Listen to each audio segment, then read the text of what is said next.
Well, hello, friends. Today we begin the book of Hebrews, chapters 1 to 4. Now, the book of Hebrews was written to Hebrews. There's numerous references to the Old Testament, things that the Jewish people would understand. The author is really unknown. Some have suggested Paul, some Barnabas, some Apollos, but there's a lot of good information in this book that we can learn and glean from. For example, today we're going to look at rest. In chapters 3 and chapters 4, 11 times it mentions the word rest. Now, I don't know if you've got children or grandchildren, oftentimes, especially the smaller ones, they don't want to go to bed. You have to make them to rest. We know that they need rest because if they don't get the proper sleep, then they're irritable and grouchy. But sometimes we adults, we're the same way. We need rest. God saw that when he created a seventh day, or shall I say, on the days of creation. He himself rested on that seventh day. So if God needs rest, I think we need rest.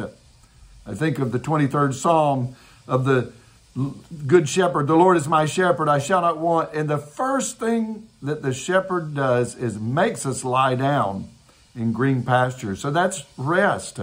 Now here in chapters number 3, talking about the children of Israel when they were coming out of Egypt and in the wilderness, God was leading them to a place of rest, just like he's leading us to a heavenly rest.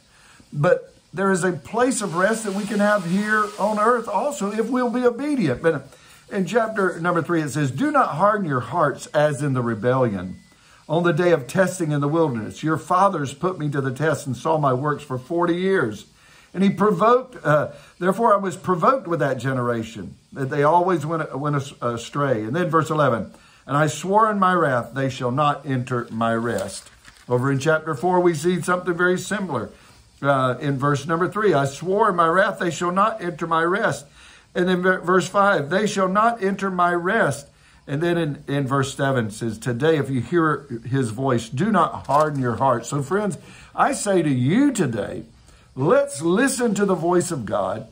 And if we will listen to the voice of God and be obedient to his voice, he will give us a rest and give us a peace and strength in today in which we live. But he's also preparing a place of rest for us. We're on a journey. We're heading to a promised land.